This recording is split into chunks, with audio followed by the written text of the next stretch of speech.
ठंडा ठार गोला ते दिल बहार गोला, ਜਿਹੜਾ ਇੱਕ ਵਾਰੀ ਖਾਏਗਾ ਉਹ ਬਾਰ-ਬਾਰ ਆਏਗਾ। ਸਿੰਘ ਭੁਰ ਗਿਆ ਹਰਨੀ ਦਾ, ਠੰਡਾ ਗੋਲਾ ਖਾ ਉਤੋਂ ਮੌਸਮ ਗਰਮੀ ਦਾ। ਇਹ ਜਨਾਬ ਸਾਰੀਆਂ ਆਵਾਜ਼ਾਂ, ਸਾਰੀਆਂ ਗੱਲਾਂ ਬਾਤਾਂ ਜਿਹੜੀਆਂ ਹਨ ਬਚਪਨ 'ਚ ਸੁਣੀ ਦੀਆਂ ਹਨ। ਅਤੇ ਬਚਪਨ ਤਾਂ ਫਿਰ ਤੁਹਾਨੂੰ ਪਤਾ ਹੈ, ਬਚਪਨ ਦੀ ਹਰ ਯਾਦ ਹੀ ਸੁਨਹਿਰੀ ਹੁੰਦੀ ਹੈ, ਮਿੱਠੀ ਹੁੰਦੀ ਹੈ। ਇਹ ਗੋਲਾ ਤਿਆਰ ਕੀਤਾ ਜਨਾਬ, ਇਹਦੇ 'ਚ ਪਾਵਾਂਗੇ ਮੁਖਤਲਿਫ ਰੰਗ ਜ਼ਾਇਕੇ ਵਾਸਤੇ, ਤੁਫਮਲੰਗਾ ਪਾਵਾਂਗੇ ਔਰ ਸੇਵੀਆਂ ਪਾਵਾਂਗੇ ਫਲੂਦੇ ਵਾਲੀਆਂ, ਅਤੇ ਉਹਦਾ ਸਟਾਹ ਨਾਲੀਆਂ ਚਮਚੀ ਨਾਲ ਜਨਾਬ ਗੋਲਾ ਜਿਹੜਾ ਉਹਦਾ ਇੰਜੋਏ ਕਰਾਂਗੇ, ਉਹਨੂੰ ਮਜ਼ਾ ਲਾਂਗੇ।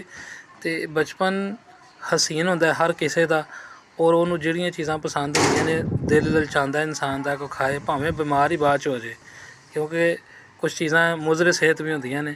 ਲੇਕਿਨ ਬਚਪਨ ਬਚਪਨ ਹੈ, ਇਸ ਵਾਸਤੇ ਉਹਨੂੰ ਬਚਪਨ ਕਿਹਾ ਜਾਂਦਾ ਹੈ।